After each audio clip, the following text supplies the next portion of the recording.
Hey guys, happy Thursday. We are now one day away from this big long break that I'm sure we all need in order to, I guess finish the hibernation period and all of this cold weather. Today's post is called The Long and Winding Road. Ask your parents, it's a Beatles song. Maybe your grandparents. Boy, maybe I'm showing my age here. Okay, so I just wanted to make sure that we're tying everything together here. There's been a lot of excitement over the course of the last 2 days that we've been reading, and most of it is kind of taking place, well, most of it is definitely taking place because of the war and because of all the things that need to happen. What with Father and Tim going off to sell the livestock so that they can stock up their store for the full next year.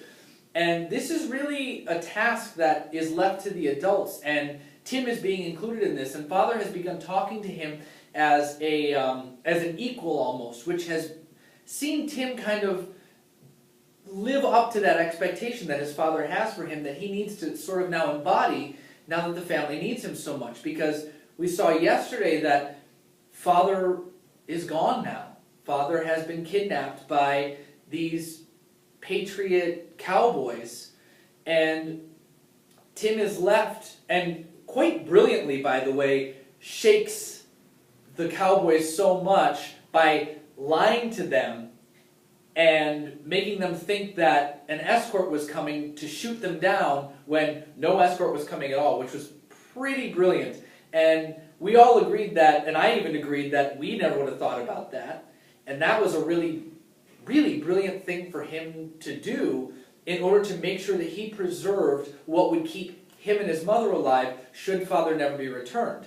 And we know now that it's been round about 6 months since the last time we've seen Father, and he's still not back yet. So everybody's kind of getting into this mode where we go, all right, well, what has to be done has to be done. And we're seeing a major change in Tim's character. And I think it's important to note what I noted in class today, just in case you missed it. You know, we've been studying all year long this concept of how characters and who we are really influences what we do. And what we do influences the type of conflicts we get ourselves into, and those conflicts make us change what we have to do. And then that ultimately, when we resolve that conflict, allows us to take a step back, analyze some themes, come up with a main idea, and really we know author's purpose is linked in there. And as the main character changes, we realize that as readers, if we've been doing our job connecting, that the structure of stories is laid out so that we learn the same lessons that our main character is learning. Well, Tim is becoming a grown-up really a lot sooner than maybe he even thought. And it's important to pay attention to the changes that Tim is making, mostly because he has to. There's no choice. If he didn't make these changes and become really the man of the house, what would happen to him and his mother? Not good things, right? So while the two of them are kind of beaten down by this war, and they've been praying that the war ends, and they've been shaken by this so much, and there's so much extra work that they're even working on Sundays. And all of these things that were looked at as sins by them in the past, Mother and Tim are really agreeing, well, God will forgive us. God will forgive us because this has to be done. Our circumstances are too great.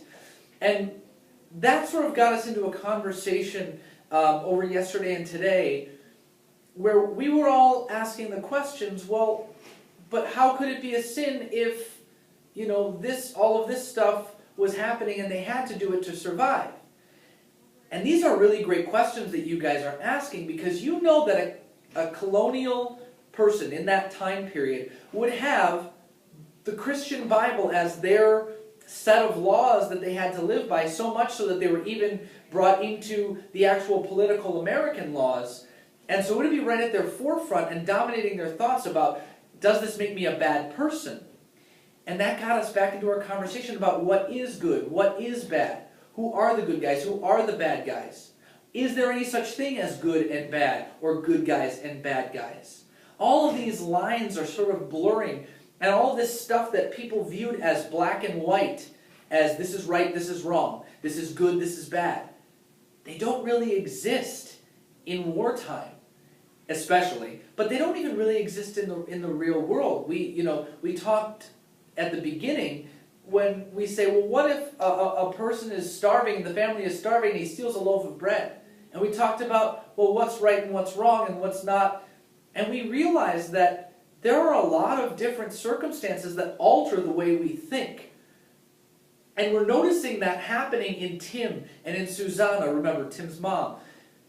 And hopefully you are locking on to those changes because they are changes that the author has designed based on the conflicts and what they're causing the plot structure to look like and how they're causing the plot structure to change. Because remember, the only thing that changes plot structure is conflict. That's what's at the heart of this, and how we respond to conflict and how these characters are responding to conflict.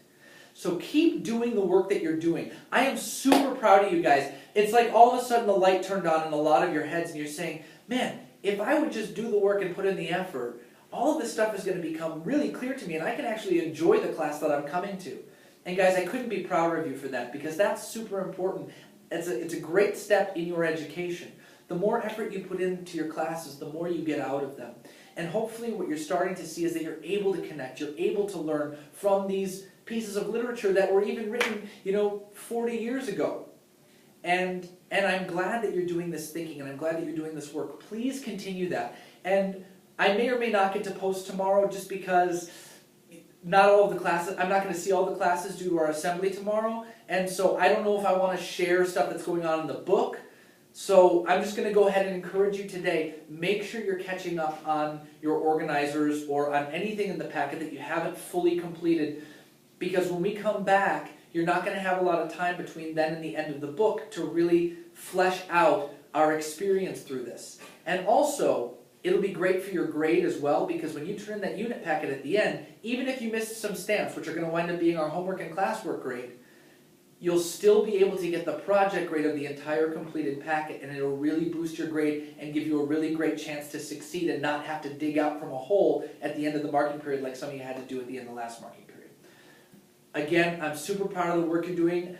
I'm super impressed by the discussions you guys are having and that we're having as a class. And I want you to keep up that effort. It's really working out well for all of us. So if I don't talk to you tomorrow, or if I don't see you tomorrow, have a wonderful and safe break, please, okay?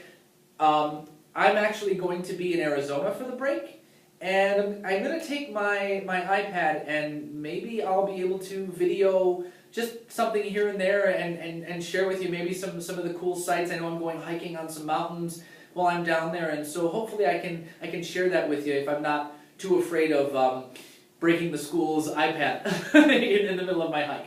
So again, safe break, great break. Catch up on your work if you need to. I know that Barnes & Noble has copies of the book, and I think they're on sale for like $4 or $5, which is like nothing. Your library has them if you want to be able to take them home. Again, I'm sorry that our resources are such that we don't have books that you can bring home that are the school's property, but if you can get your hands on them, or if you have a friend who bought one already or who took one out, get together with them, discuss the book, do all that stuff. Have a great time, be safe, and I'll see you when we get back.